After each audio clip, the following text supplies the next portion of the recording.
Well. Welcome back to Big Mouth. Do you remember last week, about a week ago on the DCEU Daily, I read out a hit piece from the Hollywood Reporter talking about the toxic fandom from the Restore the Snyderverse community. A very short piece. Remember how shocked I was? And it seemed to me that something was going on beyond that piece. It was like the Hollywood Reporter wanted to look balanced, so they weren't taking one side or the other in the war between, let's say, Zack Snyder and Ray Fisher versus Warner Brothers Pictures. Well, early this morning in Europe, Grace Randolph posted a tweet telling us in the Restore the Snyderverse community to look out for an expose from the Hollywood Reporter. Well, check this out. This is from the Hollywood Reporter again. Ray Fisher opens up about Justice League, Joss Whedon and Warner's. I don't believe some of these people are fit for leadership. By Kim Masters of the Hollywood Reporter. This is like a tennis match, right? We go back to the excitement of Zack Snyder's Justice League Snyder Cut. Then we get that hit piece from Variety and Ann Sarnoff. It's almost like they knew what was going to happen. Do you remember me commenting that Ray Fisher's reaction to that hit piece was very tame, very unlike Ray? It was like something else was going on. It seems like Sarnoff and everyone in the industry knew this was coming. So I haven't read this yet. Let's experience this together. But this could be massive for the Restore the Snyderverse drive. Let's have a look.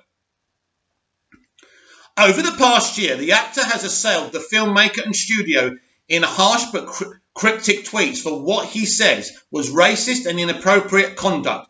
I'm not so indebted to Hollywood that I haven't been willing to put myself out there. Ray Fisher is ready to talk. Are we ready?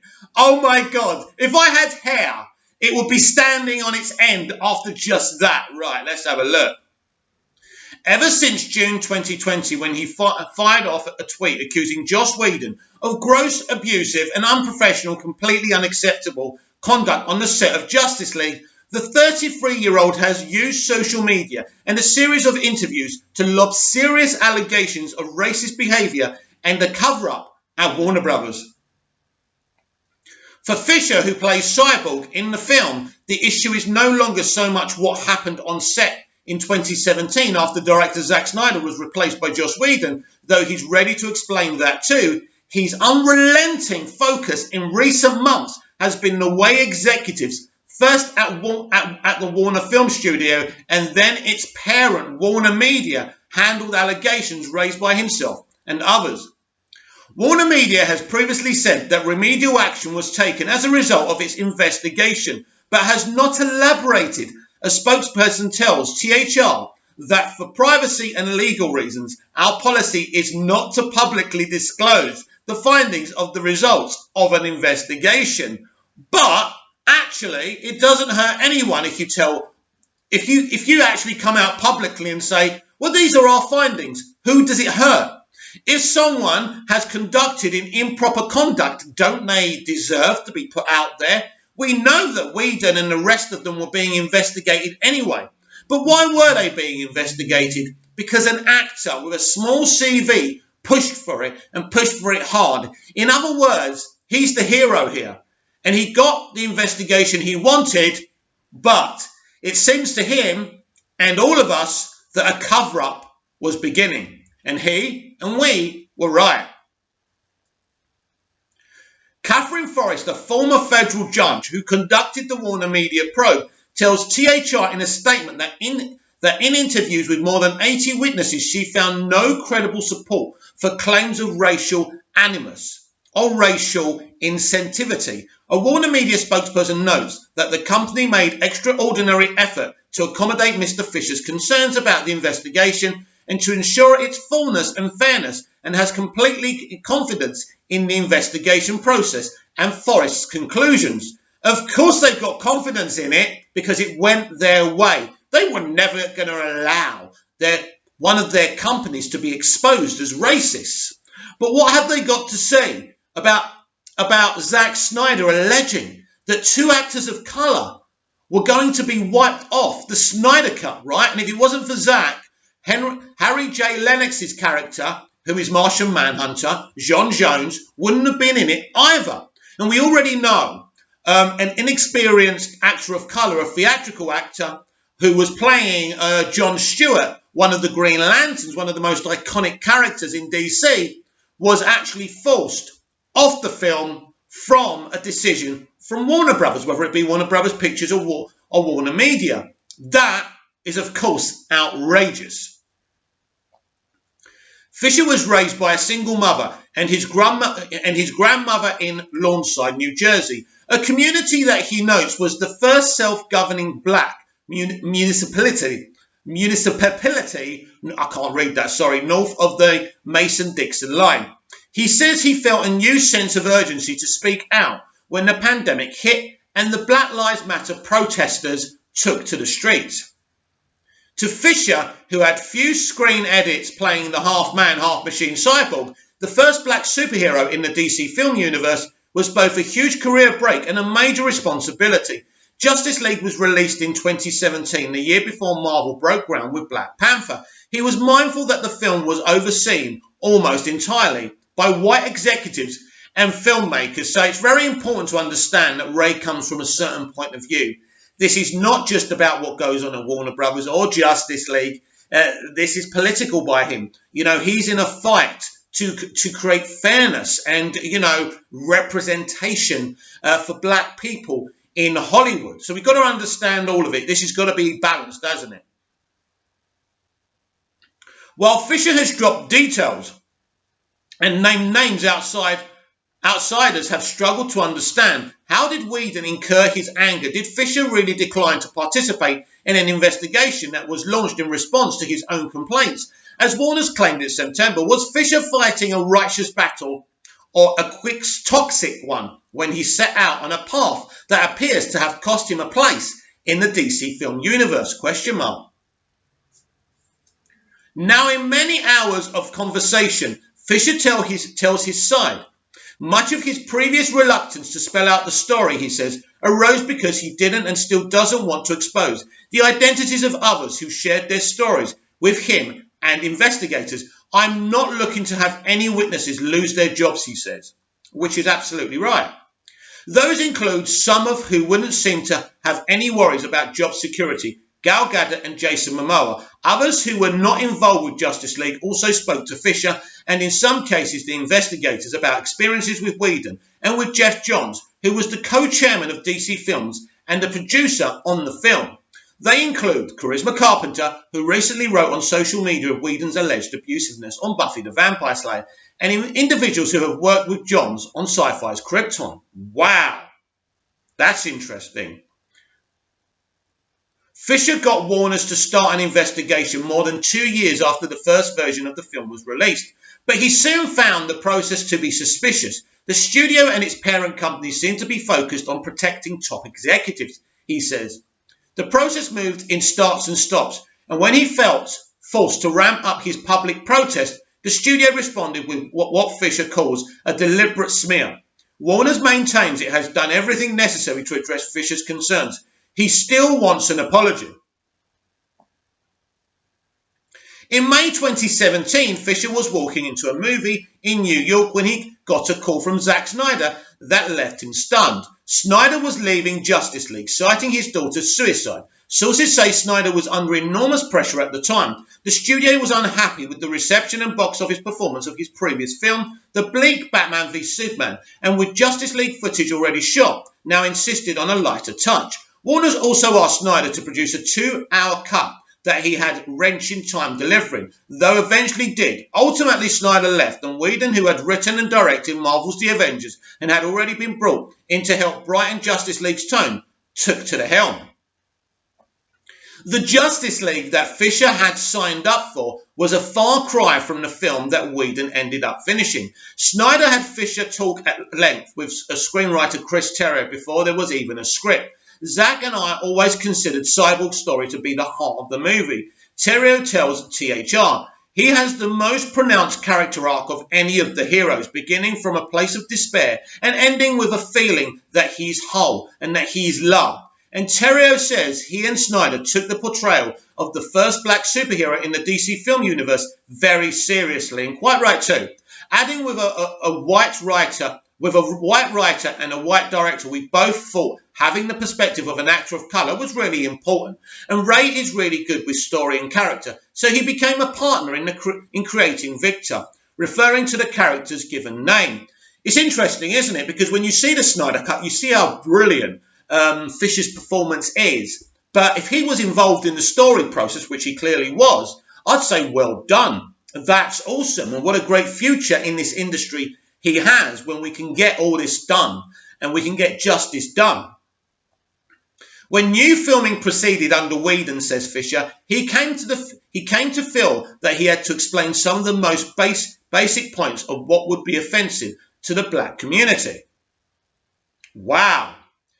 So it says he came to feel that. So yeah, let's read this again. When new filming proceeded under Whedon, says Fisher, he came to feel that he had to explain some of the most basic points of what would be offensive to the black community. After Fisher's reps were told that Whedon planned to make major revisions to the film, he flew from New Jersey to meet the filmmaker in LA.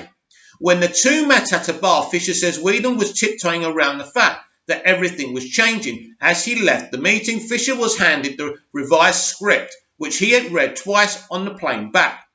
Gone was Cyborg's traumatic backstory, his relationship with his mother, whose loving scenes with her son were eliminated, as was the accident that killed her and led to his transformation. The material was later restored in the Snyder Cut version of the film that streamed on HBO Max. It represents that his parents are two genius-level black people, Fisher says. We don't see that every day. That's very true. Whedon sent out an email asking for questions, comments, or fulsome praise, but Fisher says it became clear all he was looking for was the fulsome praise, trying to strike a jocular tone. Fisher responded that he mourned the loss of the cyborg material, but was moving on. He said he had notes to avoid issues in terms of representation of the character, but in a call with Whedon, Fisher says he had barely started to talk when the filmmaker cut him off. It feels like I'm taking notes right now, and I don't like taking notes from anybody, not even Robert Downey Jr., he said. Other sources on the project say Whedon was similarly dismissive of Gadot and Momoa when they questioned new lines.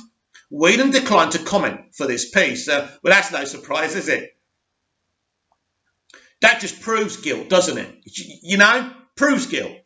Whedon declined to comment for this piece. Fisher turned to Johns. He says had presented himself as a kind of mediator, but Fisher says his ultimate response was, "We can't make Joss mad." Publicist Howard Bragman, who represents Johns, denies that, but says Johns recalls suggesting that any creative pictures should happen when Joss Whedon was not preoccupied, so he would be most receptive. So it seems here that Geoff Johns was worried about upsetting Joss Whedon. They brought him in. They obviously fancied him as the one who was going to reinvent the whole of the DC Extended Universe, and they wanted to keep him happy. So that was already problematic. Not so toxic from Geoff Johns at this point of the interview, but certainly he's basically saying, don't worry about the racism, mate. Don't worry about your concerns. Let's just keep Joss happy. So already this is a problematic situation. Once Whedon got involved, Fisher says that Johns told him that it was problematic that Cyborg smiled only twice in the movie. Wow. Fisher says he later learned from a witness who participated in the investigation that Johns and other top executives, including then DC Films co-chairman John Berg and Warner Studio chief Toby Emmerich, had discussions in which they said they could not have an angry black man at the centre of the films.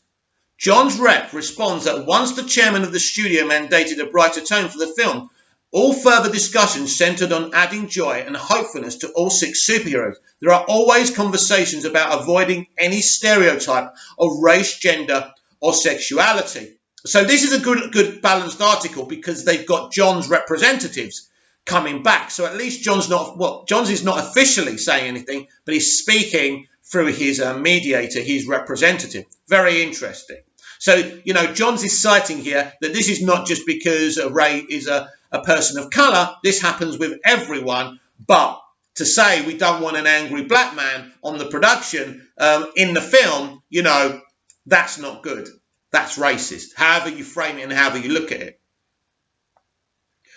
Johns told Fisher he should play the character less like Frankenstein and more like the kind-hearted Quasimodo. Fisher says that in order to demonstrate the look he wanted, Johns dipped his shoulder in what struck Fisher as a servile posture. To Fisher, there was a big difference between portraying a character who was born with a disability versus one who had been transformed by trauma. And he felt Cyborg was a kind of modern-day Frankenstein, I agree.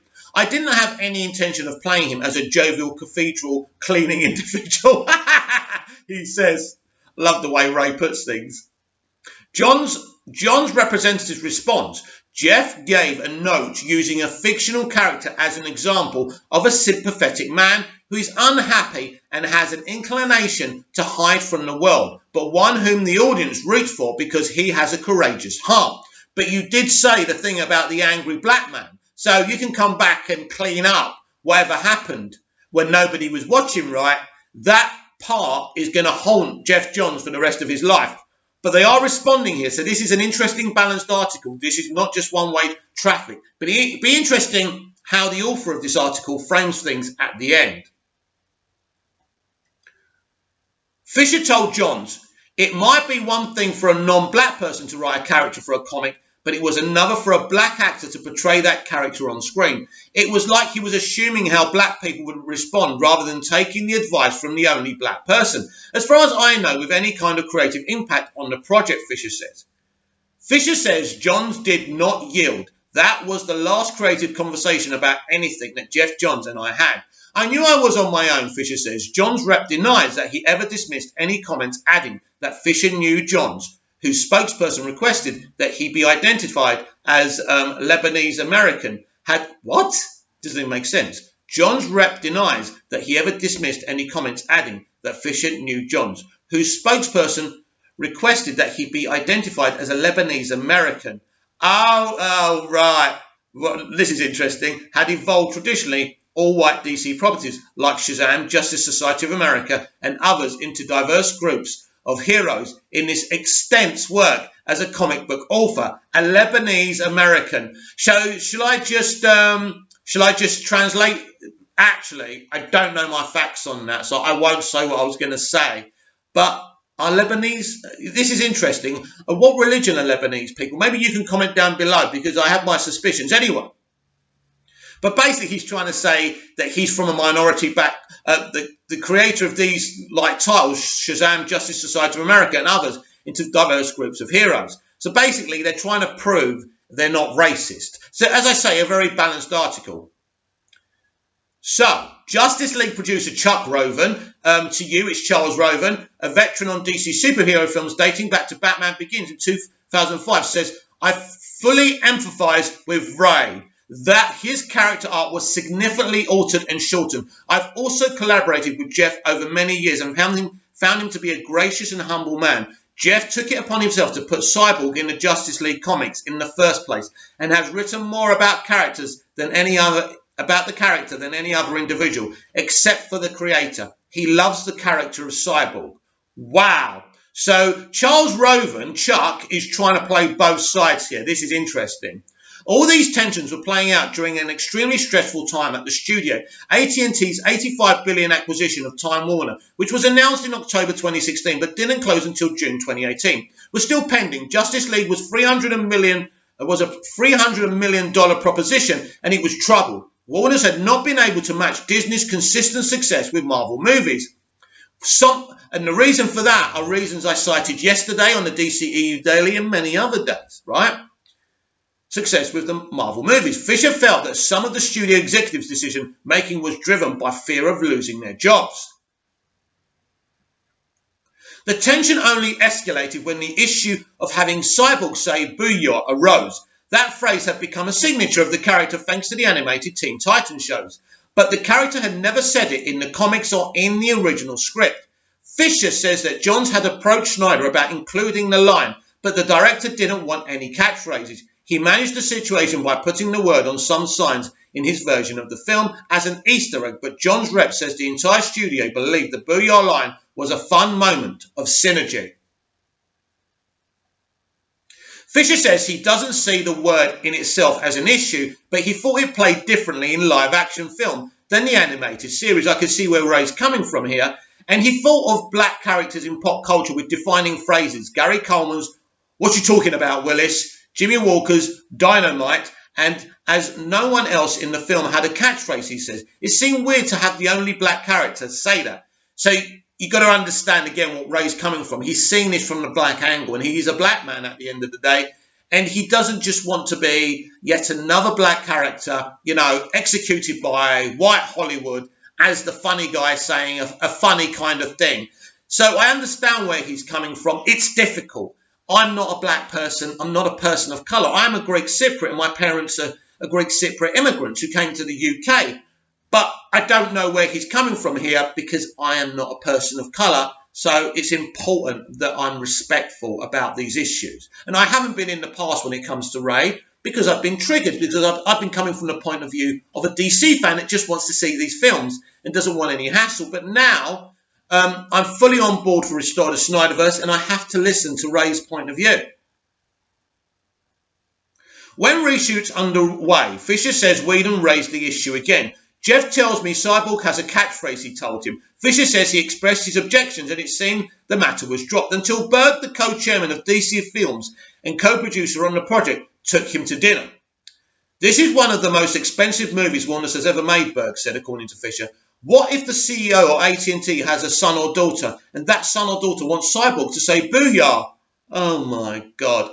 In the movie, and we don't have a take of that. I could lose my job. Fisher responded that he knew if he filmed the line, it would end up in the movie. And he expressed skepticism that the film fate rested on Cyborg saying booyah.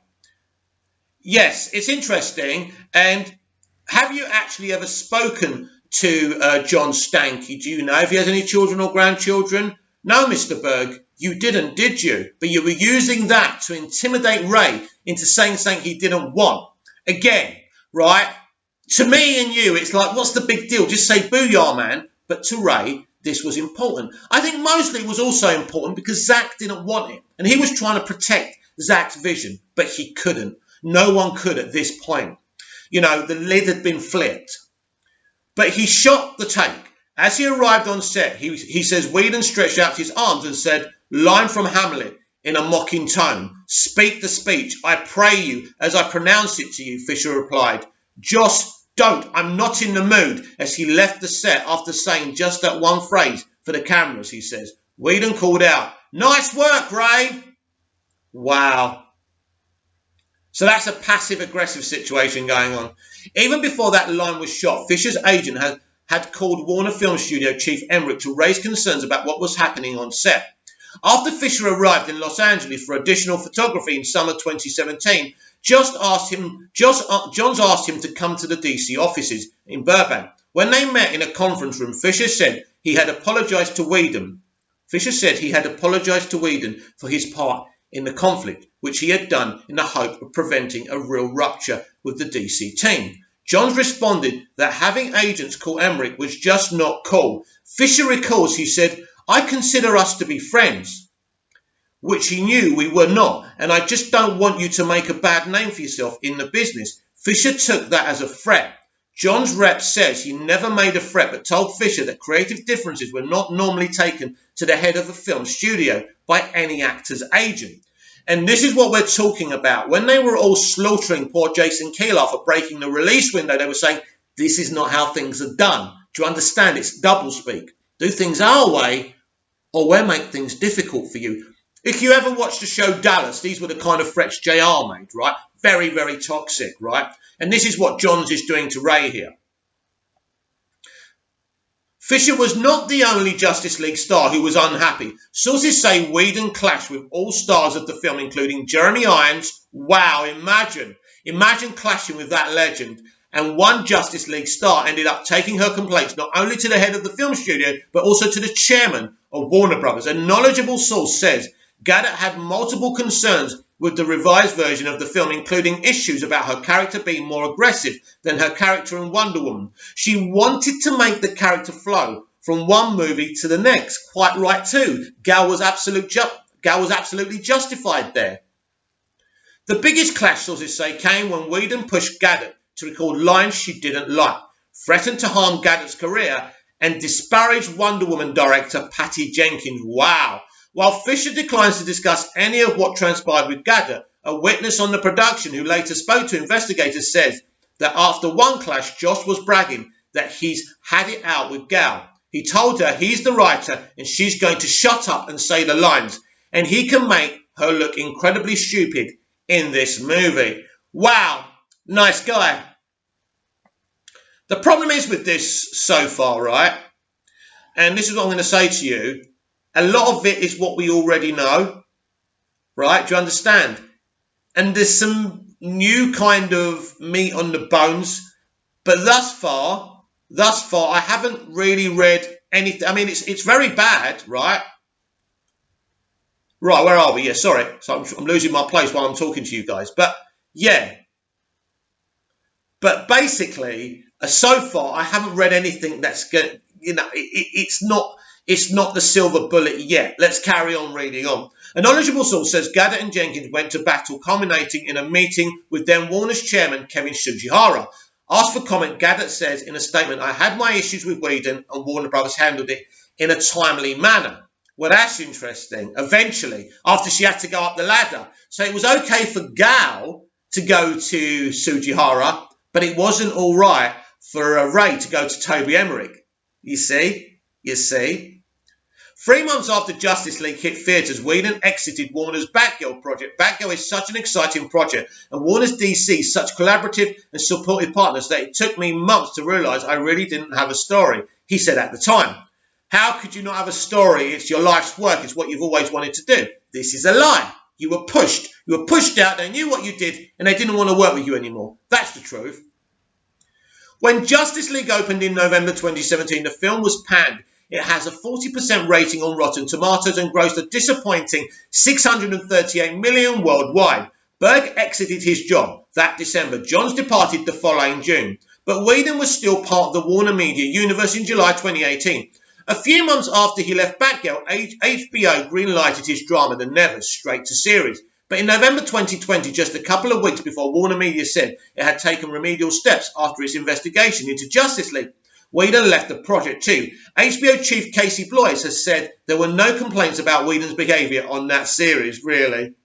This time, Whedon said he was not up to the physical challenges of making such a huge show during a global pandemic. Warner's issued a clip. "We have parted ways with Joss Whedon."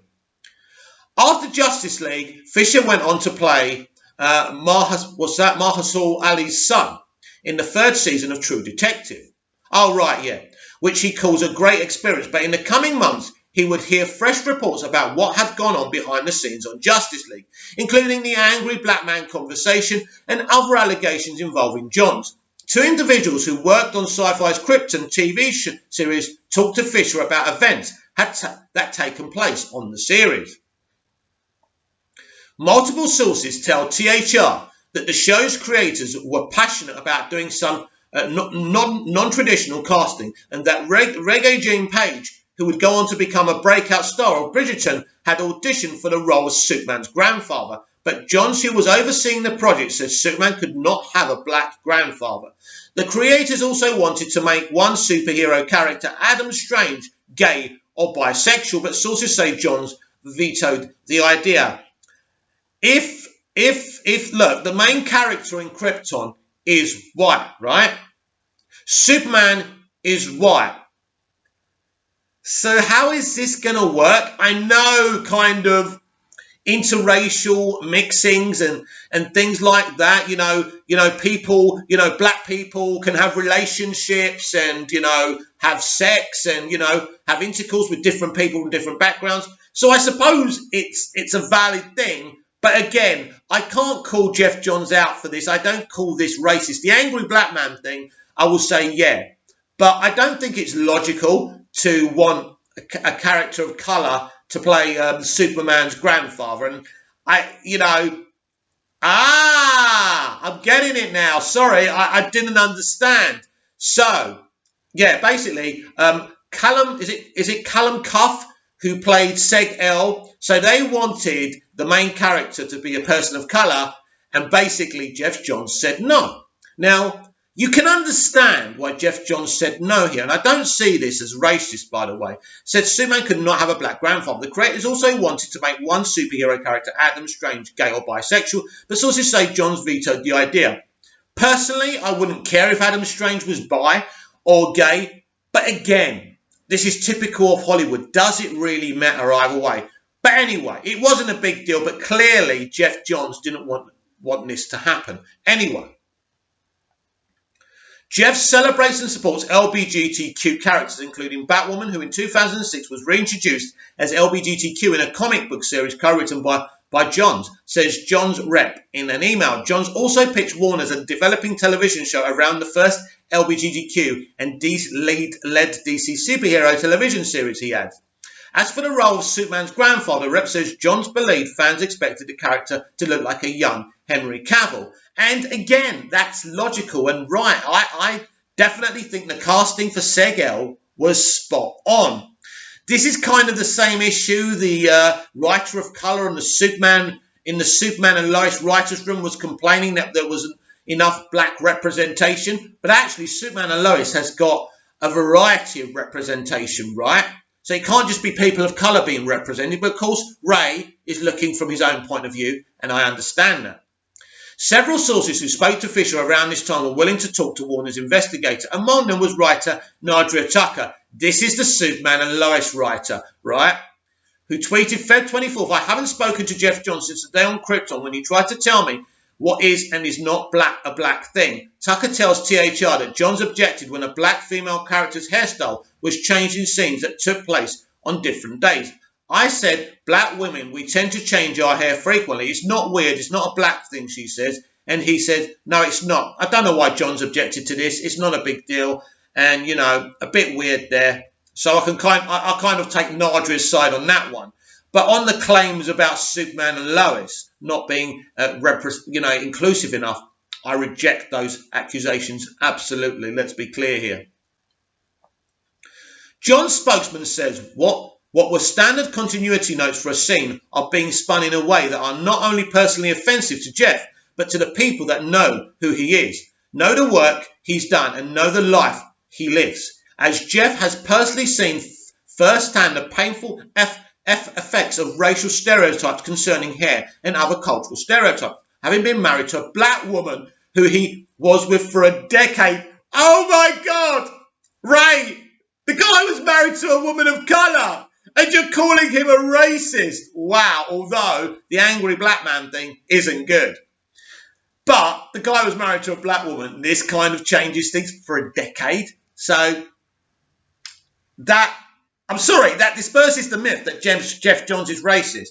A black woman who he was with for a decade and with his second wife, who is Asian American. Wow, as well as his son, who is mixed race. How is this guy racist? Come on.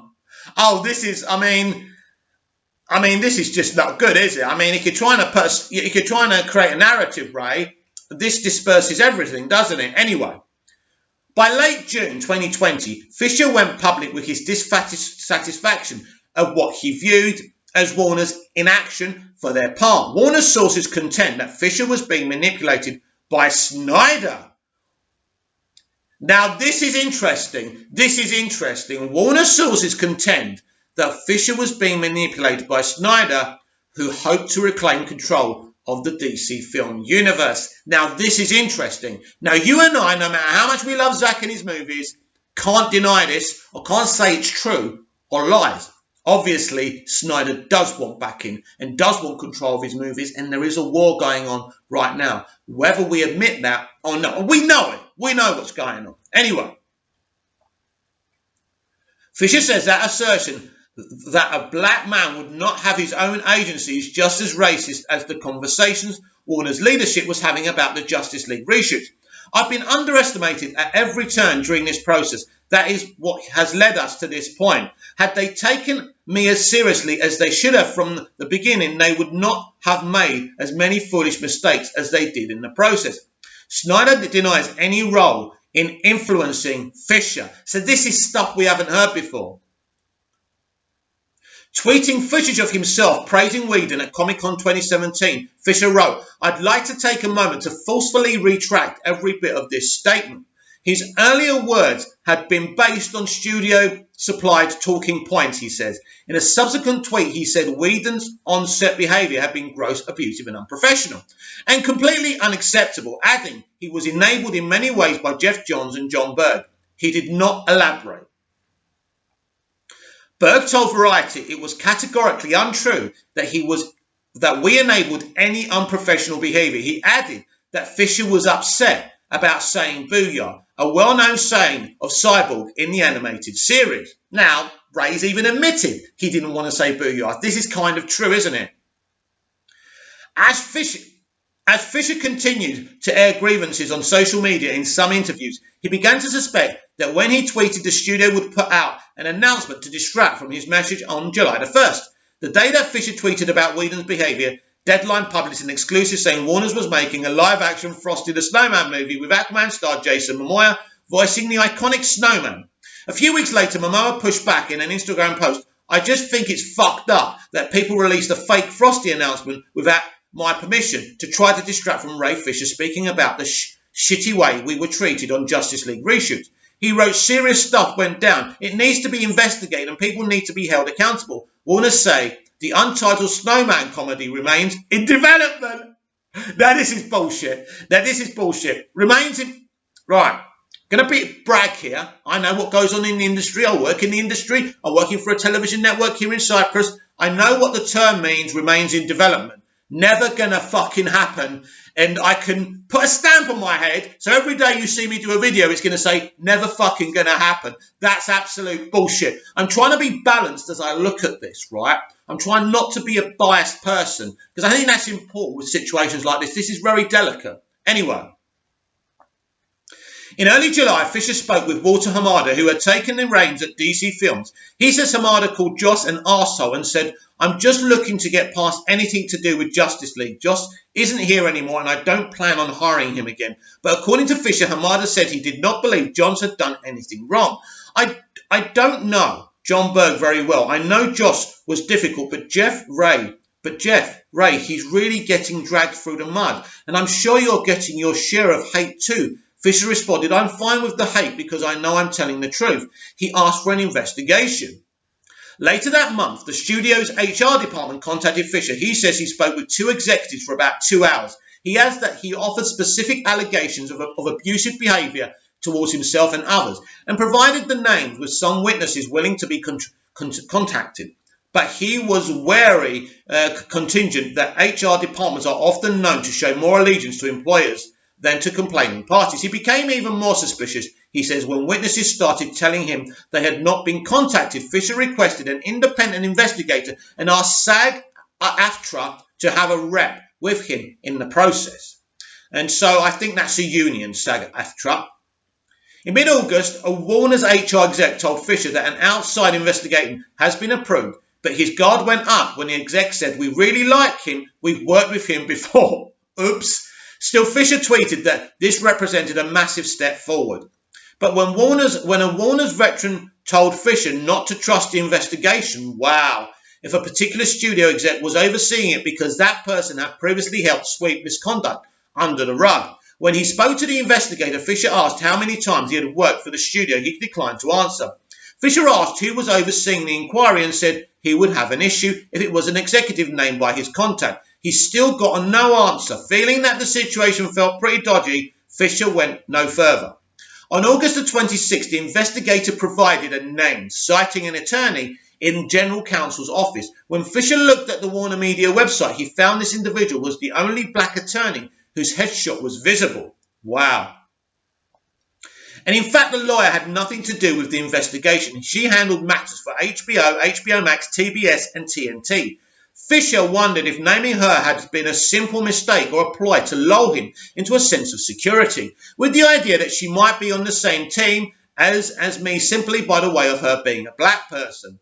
Feeling ever more distrustful, Fisher continued to tweet, writing on September the 4th that Hamada had thrown Whedon and Berg under the bus while covering for Johns. Unfortunately, it's not until I start talking about people specifically that the needle starts to move, he says. If they were going to continue to try to cover things up, I was going to let that happen. I wasn't going to let that happen. Sorry, Ray, I misquoted you there. Fisher then got a call from Berg, who said he was sorry the actor had an appalling experience on Justice League and he hadn't been able to help. Wow. So Berg had apologised and he hadn't been able to help. Acknowledging that a bunch of straight white men had been running things, he said, he hoped the studio would improve on that in the future. What I would ask Ray Fisher is, what difference is it if they're straight? All right, you don't seem to trust white people, or you do, but you see, these terms, Ray, put people's backs up. And not just white people, not just straight people, but everyone. Because when you say a bunch of straight people, straight white people are running things, it's like it's a bad thing. Now, maybe you're alluding to there should be people of colour, there should be Native Americans there, and that's fine. But Ray, what I would advise you to do, not that you're watching this, is phrase things in a more friendly way. Because when you say that, and this is what alt-lefts do, it just sounds like you're attacking all straight white people. And it's kind of sexist and it's a bit phobic, you know, it's not good. Hatred against anyone cannot be tolerated. And Ray, what you said there, I can't tolerate. I'm sorry. As I say, I'm trying to be balanced here, and that's my opinion. He said he hoped the studio would improve on that in the future. Berg said he had spoken to the investigator at length and truthfully. I let him know that it did mean a lot. Fisher says, I'm not beyond forgiveness when it comes to this kind of stuff. It was a very big thing for him to do. No one else in the process has reached out at all. So yeah, John Berg did a good thing there. The studio, meanwhile, defended itself that day in a statement. At no time did Mr. Hamada ever throw anyone under the bus, as Mr. Fisher has falsely claimed, or render any judgments about the Justice League production, in which Mr. Hamada had no involvement. The company said Fisher had refused multiple attempts by the investigator to contact him. Fisher saw that as a smear, and I see that as a smear as well. In early October, top Warner Media execs spoke with Fisher and his team, including a rep from SAG-AFTRA. Fisher reps confirmed the content of the call when Fisher pressed the question of how the investigator had come to provide the name of an in-house attorney who had nothing to do with the inquiry. A Warner Media executive on the call responded that the investigator had just pulled the name off the internet. Interesting. What, didn't you research them? Christy Huberger, head of communications at Warner Media and the company's top inclusion officer, said the studio's statement that Fisher had refused to cooperate with the investigation had been based on third-hand information, and the studio's communication department had been responding emotionally. Well, Warner Brothers Pictures does that a lot, don't they? To Fisher's public allegations against Hamada, she said, adding, I think they believed that what they were saying was true. Fisher wondered why anyone at the studio, which was ostensibly the subject of the investigation, would comment at all. Well, here's the thing, Ray. You commented, so they're going to comment as well. Why shouldn't they comment, Otherwise, they could say, why did you comment? Being balanced. Pressed by Fisher, Huberger declined to say who at the studio had approved the statement, but she said she was furious when she read it. I have made it 100% crystal clear to everyone in the entire Warner Brothers communication organisation that not a goddamn word can be said about Ray Fisher, Huberger said. If I catch anyone doing that, they're fired. Well, that's interesting.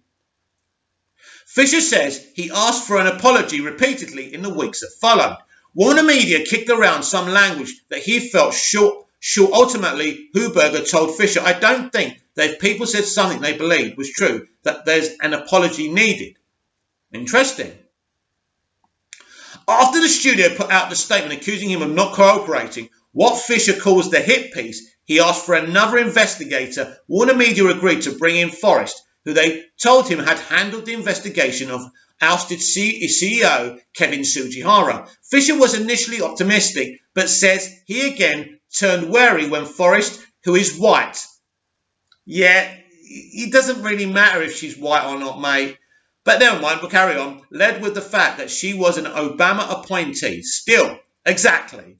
The former president of Colour Ray. Still, Fisher was somewhat optimistic because he believed Forrest's previous Tsujihara investigation had exposed alleged misconduct. But she told him that she hadn't completed that inquiry before Tsujihara left. Instead, he left after THR published an article about his entanglement with aspiring actress Charlotte Kirk. Yeah, this is how Hollywood works.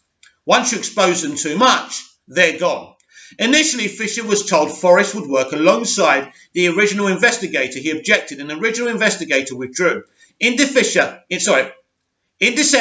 Fisher says that he and his SAG-AFTRA rep had a final conversation with Forrest during which she said remedial action has been taken. Some of what she said Fisher had probably seen, but she was not explicit. She said further remedial action would be taken, but again did not offer specifics. But she told Fisher she did not find evidence of racial animus. Warner Brothers chairman Ann Sarnoff said in a recent interview that the investigator found the cuts made in the Joss Whedon version of Justice League were not racially motivated, but they were all people from minority backgrounds, Anne. That's the problem. Found the cuts made in Joss Whedon's version of Justice League were not racially motivated. But Forrest didn't say that publicly. To Fisher, the information Forrest shared was too limited, that it seemed the purpose was clear. She was only authorised by Warner Media to attempt to explain away anything to do with race. Warner's maintains it has a complete confidence in the investigation process and her conclusions. Of course they have. It went their way, as I've already said. On the evening of December the 11th, Warner's issued a statement saying the investigation was finished in what Fisher calls a Friday night news dump. Witnesses contacted him asking him what had happened, but he had no answers. A week later, he pressed Huberger and other execs for more information. They asked him to provide names of anyone who had told him they hadn't gotten closure. Fisher said he would not provide witnesses. In February, he tweeted that Hamada was the most dangerous kind of enabler who had shown that he would blindly cover for his colleagues and had worked with the studio to destroy a black man's credibility.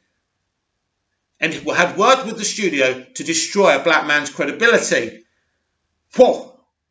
And that's a big accusation, Ray. You think Walter Hamada was trying to destroy you because you're a black man. You see, these are accusations, kind of paranoid accusations, and they make you look weak, Ray. They make you look like you have ulterior motives despite what's going on here. This is the problem here. Some of your use of wording isn't good. And this is when I started going against you, Ray, when you started on Walter Hamada. And it's kind of triggering me a bit now, because to try and imply that Walter's a racist, an Asian man, right, an Asian American, is very problematic. But we'll carry on. As I say, I'm trying to be balanced here and give you my opinion. You have different opinions. That's why the comments are down there. Say whatever you want. So, black man's credibility and publicly delegitimize a very serious investigation with lies in the press. Fisher says he was referring to the September statement that Fisher had refused to cooperate with the investigation, which he feels Hamada must have known about in advance. But again, Ray, you've got to understand here, Walter Hamada is only the DC Films president. He's not in charge of the whole of Warner Media or Warner Brothers. If they tell him to do something, he has to, or he'll lose his job. If he sticks his neck out, he's fucked. He's finished. Walter Hamada was in a very, very difficult situation, a very difficult position. But Ray doesn't appreciate this, and there lies the problem. Ray doesn't appreciate anyone's positions apart from his own. Again, I'm very sympathetic here. I love Ray, and I love Ray in the Snyder Cut. But when I see his behaviour as problematic, I'm going to have to speak out. And basically, if you don't like that, you're watching the wrong channel, because I haven't got sponsors, I'm not successful. I can literally sit here and talk to myself and say whatever the fuck I want, right? So it's up to you. I've already got mass people unfollowing me. You can do it as well. But I'm going to speak my truth. And I apologise for that if that offends you. The company responded with a statement from Forrest saying Hamada was credible and forthcoming and did nothing that impeded or interfered with the company's investigation. Fisher believes this missed the bigger picture while he accused Hamada of undermining and tampering with the investigation in a series of tweets. He says these were specifically in reference to the conversation he had with Hamada in which the executive tried to dissuade Fisher from pursuing his grievances against Johns. Now, this is obviously a situation. I'm going to just allege, that maybe the studio told Hamada to try and dissuade Ray. So, as I say, Hamada has come to clean up this mess. And he's got this Ray Fisher situation. They're telling him one thing, he's telling them the other. The guy was in an impossible situation. I feel kind of bad for Hamada. That's just my opinion again. Fisher does not, he says, believe that Hamada otherwise actively tried to interfere with the investigation. But Ray, when you make kind of open-ended accusations on Twitter about someone impeding an investigation with no rhyme or reason, like you're doing here, it makes them sound corrupt. And to the fans, now they think he's corrupt and they're attacking him all the time. There lies the problem, Ray. So you're a bit wrong, weren't you, to do that? Why didn't you speak like this at the time? Sources at the studio, however, point to Fisher's tweets as evidence of shifting grudges and a lack of credibility. And the studio there, Ray, as I've just explained, probably have a point. Before things had gone sour, Fisher was expected to play a supporting role as Cyborg in the planned movie The Flash. In June 2020, Fisher says he had a call with director Andy Muschietti that seemed positive, but the discussions hit a snag when Warner's framed the 2-week shoot as a cameo, offering only a fraction of what Fisher says he should have been paid for reappearing as Cyborg. By late September, he was upset by press reports that he was demanding to double his pay. And these were leaks we got from Grace Randolph as well about Henry Cavill asking more money than he should get. This is like a situation, maybe Warner Brothers Pictures do this against people who stand up for themselves, against them. And I believe Ray and Henry are both kind of victims of this. Ultimately, the studio removed the Cyborg role from the movie, citing a December the 30th tweet. The studio said, given his statement that Mr. Fisher will not participate in any film associated with Mr. Hamada, our production is now moving on. What choice did they have?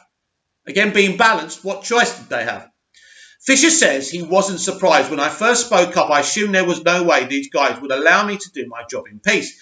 He says, now working on the ABC anthology series, Women of the Movement, Fisher says he knew the struggle could be costly.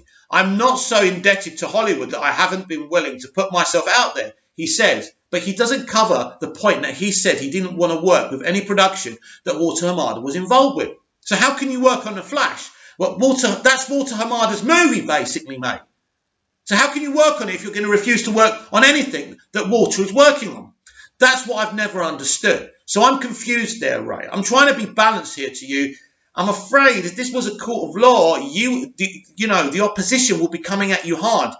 And in a lot of places, you would be a bit unbalanced and look in the wrong sometimes. Anyway, I don't believe some of these people are fit for positions of leadership, says Fisher, who explains he's not looking for anyone to be fired.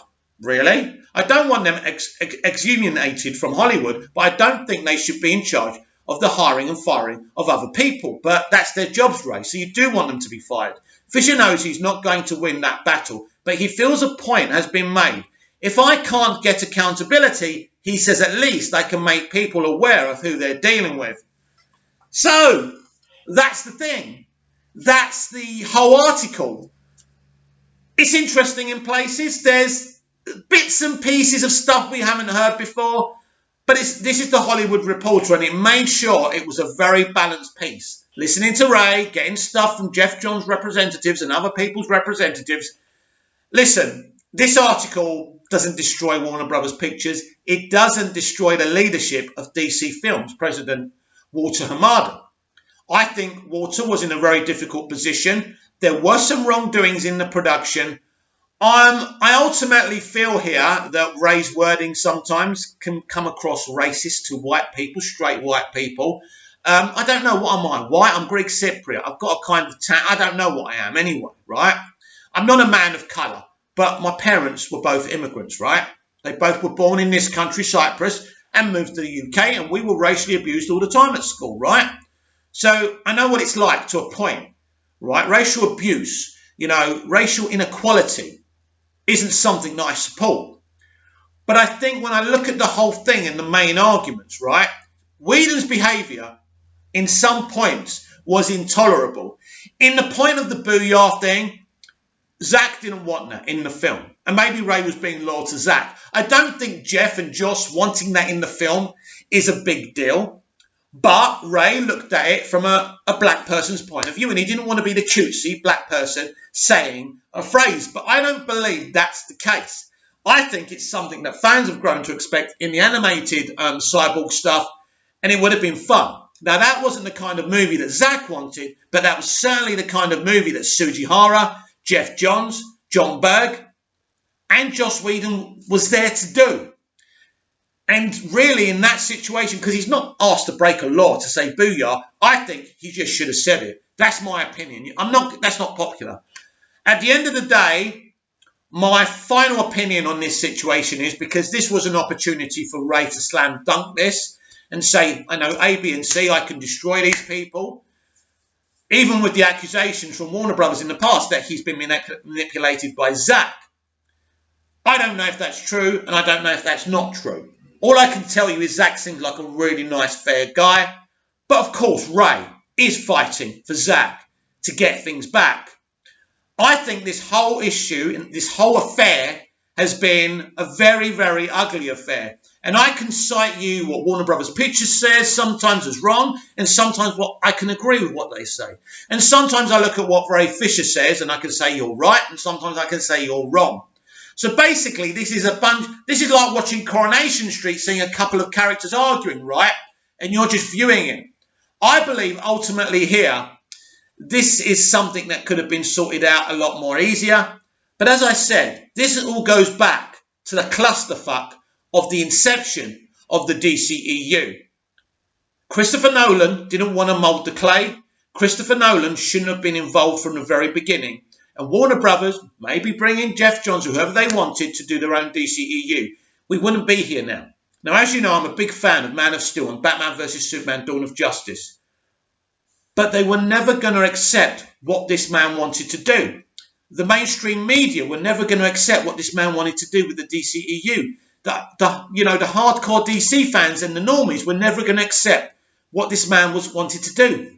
So why allow him to make a mainstream blockbuster? What's the point? They knew what was going to happen. Everybody knew what was going to happen. I knew what was going to happen, not to this extent that we got a divide in a studio and a divide between fans. We got Restore the Snyderverse, you know. The whole thing's a fucking mess. So basically, we've had the whole situation recited. Most of this stuff in this article is stuff we've already known. The point that Jeff Johns was married to a woman of colour and now an Asian lady does make basically Ray Fisher's claims that the man is a racist null and void. I can't believe you're a racist if you once were married to a woman of colour and now an Asian woman. I'm sorry. People just don't do that so they don't look racist, right? Twice. Jeff Johns is not a racist. Jeff Johns got in a very crazy situation from the beginning in this because people were making decisions he wasn't comfortable with as one of the big creatives over at DC Comics. The whole thing, as I say, is an absolute clusterfuck. And if I was Jason Keeler at Warner Media, I would close this whole shit down. I would fire everyone and I would start from the very, very beginning. Probably, I don't know, with a smaller grey Z character, right, and start it slowly. Because I just think no one, and I'm a Zack fan, I'm a Ray fan, but it doesn't mean I can't criticise these people. Just because you're a fan of Zack or Ray doesn't mean you can't criticise them. I believe everyone, Warner Brothers Pictures, Ray, Zack, everyone has acted improperly here, right? And it's a he said, she said. Even with Zack, you know, even with the situation with these actors of colour being removed, none of that being referenced here, of course, which is interesting and weird. But I think everyone here at one point, at some point, has acted like children who, had their toys kicked out, they're kicking their toys out the pram. That's an English saying if you're an American, if you don't understand it. When people don't get their own way and it's not fair. I think everyone has acted like idiots in this situation. And I think this is going to continue. He said, she said, he said, they're racist, they're not racist, I'm good, they're bad. And this is just going to carry on. But this interview, notably by Ray Fisher, was trying to shine a light on what people of colour have to go through. But unfortunately, Ray Fisher isn't really interested in other minorities. That's something I will pinpoint. So he's a great actor. He's been very, very courageous in this fight to stand up to a studio. And I think this is the last of it now from him. He's done his interview. It's game over. But this interview doesn't expose anything more, really, apart from Geoff Johns is not a racist because he was married to a woman of colour and now to an Asian lady. And, of course, he's worked with a lot of kind of comics that are kind of, about representation and inclusion as well. So I think we can kind of close the book on Geoff Johns being a racist. Now, if you're biased and you don't want to close that book, then you're making false allegations and accusations, and that's up to you. So my final thoughts, and I've said this a billion times, but my final thoughts and final words on this are, I think we will continue to hashtag Restore the Snyderverse. I think we're going to make very, very little headway with this article. I was hoping this article would help us, but it's not going to help us. It's mainly just a recap of everything we know already. This article makes no difference in our fight to restore the Snyderverse. So we fight on.